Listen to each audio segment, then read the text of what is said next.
बिस्मिल्लाहिर्रहमानिर्रहीम, अस्सलाम वालेकुम। मैं फ़हीम अहमद। ऐसा क्या हुआ कि वो जो टीम चैम्पियन थी वो चोकर्स बन रही है।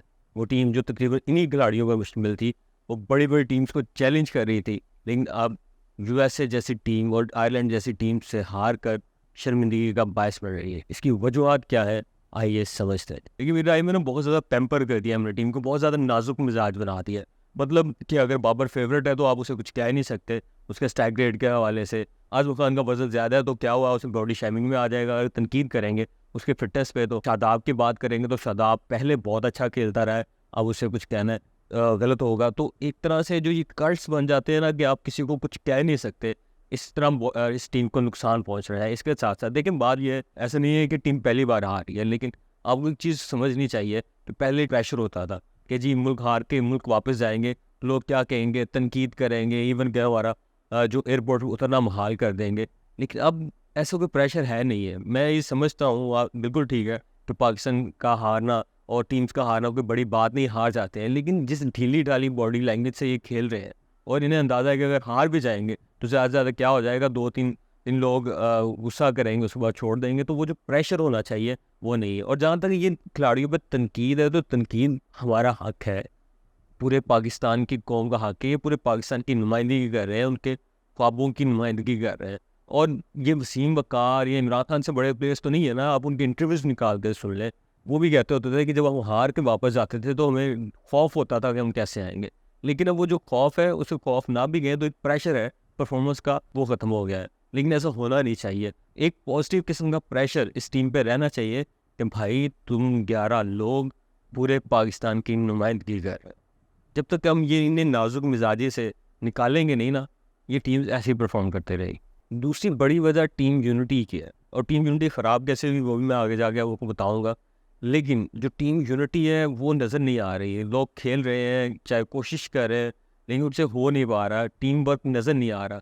उसकी वजह ये हो सकती है कि जो कैप्टन कंट्रोवर्सी हुई थी या जिन कंट्रोवर्सीज में इन्वॉल्व रखा गया टीम को, वो किसी ना किसी तरह इम्पैक्ट कर रही है टीम को, अभी भी टीम को इम्पैक्ट कर रही है। शाहीन और बाबर का जो इशू रिजॉल्व हो गया है, शायद वो बहुत अच्छे तरह रह रहे हो, लेकिन उसके बावजूद वो जो दिल में एक टीम वर्क नज़र आता है ना, वो भाईचारा जो नज़र आता था कुछ अर्सा पहले, वो टीम में नहीं नज़र आ रहा। यही वजह है कि जो परफॉर्मेंस नज़र आनी चाहिए वो परफॉर्मेंस उस तरह से नज़र नहीं आ रही। तीसरी सबसे अहम चीज़ इसने इस टीम की यूनिटी को भी खराब किया है, वो है पॉलिटिकल इंटरफेरेंस।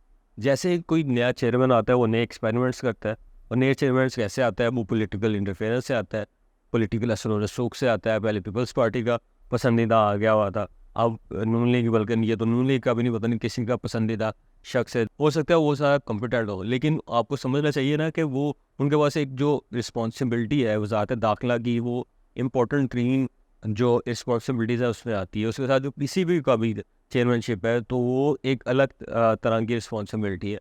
तो मुझे नहीं मालूम कि वो किस तरह से इन चीज़ों को मैनेज कर रहे हैं। जितनी पॉलिटिकली इंटरफेरेंस होती है उसी वजह से टीम को नुकसान पहुंचता है। हर जो नई गवर्नमेंट आती है वो अपना नया बंदा लेके आती है, वो नए पॉलिसीज़ लेके आता है, वो नई कोचिंग स्टाफ और सिलेक्शन कमेटी लेके आती है। अब इस सिलेक्शन कमेटी को भी देख लें आप कि एक ऐसे कंसल्टेंट भी है जिनका क्रिकेट से कोई ताल्लुक नहीं है, और जो बाकी जो सिलेक्शन कमेटी है वो आपके सामने ही है, और जैसी उसने सिलेक्शन की है वो भी आपके सामने।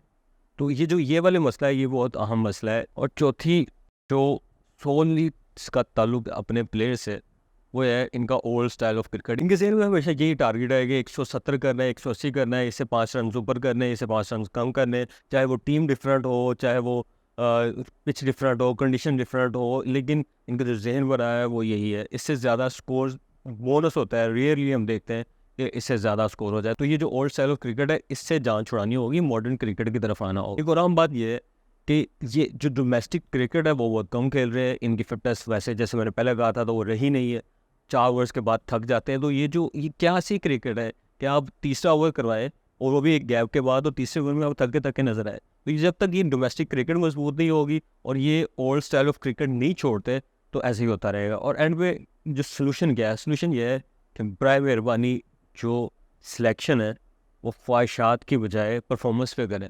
इसके साथ साथ जो रीज़न मैंने डिस्कस किए हैं, इन्हें दूर करना बहुत ज़रूरी है। अगर ये दूर ना की गई तो फिर हम हर आने वाले टूर्नामेंट में किसी ना किसी सूरत में शर्मिंदा होते रहेंगे। हाँ, कोई एक आधा मैच जीत जाएंगे, खुशियाँ मनाएंगे, लेकिन उसके बाद जो कंसिस्टेंसी है वो नहीं रह पाएगी, और फिर हाल वही होगा जो पाकिस्तान का पिछले काफ़ी अरसे से हो रहा है। आज तक के लिए इतना ही। अपना ख्याल रखिएगा। अल्लाह हाफ़िज़।